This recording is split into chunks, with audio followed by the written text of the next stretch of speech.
તો રામ નમસ્તે ગાય સ્વાગત છે આપણા આપણા મસ્ત મજાના વ્લોગમાં. તો ગાય હા પેલી જેમ પણ જગ્યાએ ઘરે આવ્યો, ઘરે આવીને ફ્રેશ થયો તો ઘરે જે મસ્ત મજાની છે ને બટેકાની ચિપ્સ બનતી હતી. આ કાચી છે બરાબર, આને હે ને આવી રીતના તેલમાં નાખવાની.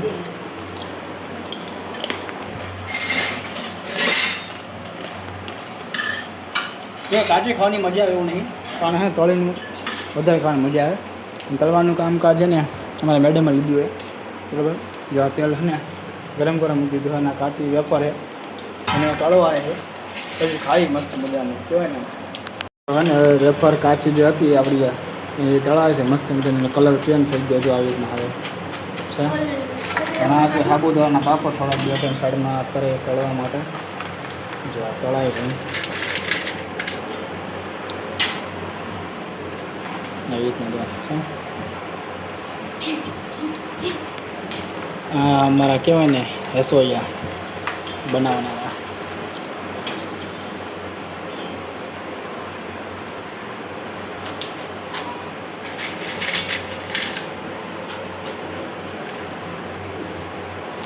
પછી શરૂઆત કરીએ તળવાની, તળાઈ જાય પછી આપણે એને ખાઈએ મસ્ત મજાને ગરમા ગરમ બરાબર ખાઈને.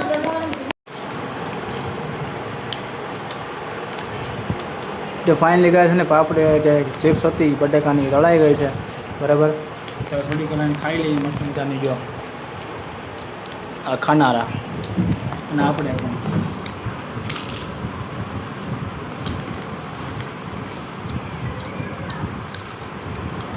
એક નંબર બની વાત. અને આજે હા ને સાબુદાણાના પાપડ જે કાચા હતા ને ગળા એ એક નંબર ક્યાં ઘટે જ નહીં. સાબુદાણા પાપડ બટેકાની ચીપ્સ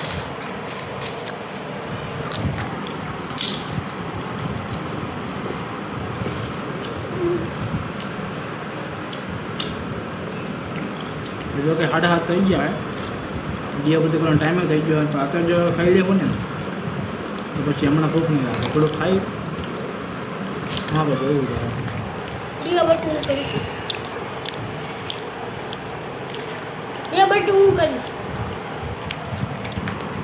બધું કરવાનો ટાઈમ થઈ ગયો થોડું ખાઈ લઈ પછી બધું.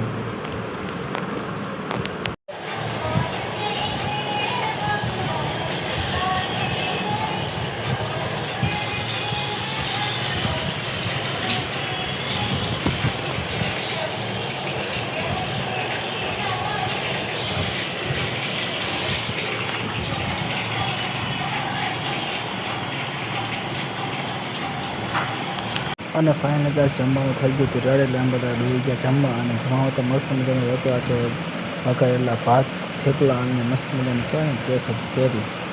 આ તો જવા પડે જવાનું ભાઈ.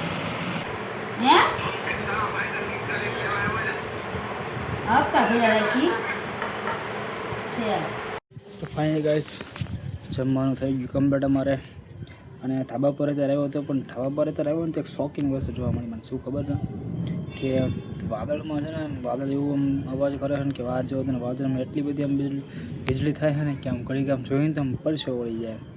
અમુકને તો જીવ નીકળી જાય બહાર, એ વીજળી થાય છે. કેવી ખબર બતાવો તમને. અત્યારે તો નહીં થતી વીજળી.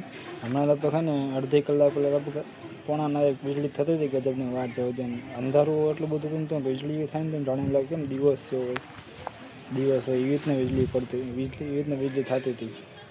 લગભગ શરૂઆત તો વરસાદની થઈ ગઈ છે. હવે ઠંડા પણ અત્યારે આવે છે, વરસાદની મસ્ત મસ્ત સુગંધ આવે છે. એટલે વરસાદ તો ટૂંક સમયમાં લગભગ હવે આવશે અને ગરમી જતી રહે. શાંતિ યાર, ગરમી જતી રહે તો હકીકતમાં બહુ કંટ્રોલ આવી ગઈ ગરમીથી. તો હવે અને ગરમીનું કારણ શું મેં ખબર તમને?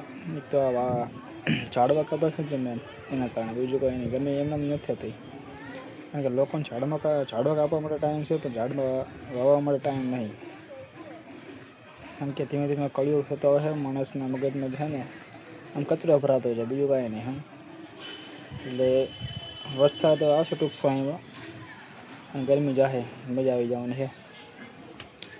હવે આપણો વ્લોગ જે છે એને સમાપ્ત કરીશું. પથારી કરી દઈએ ધાબા ઉપર.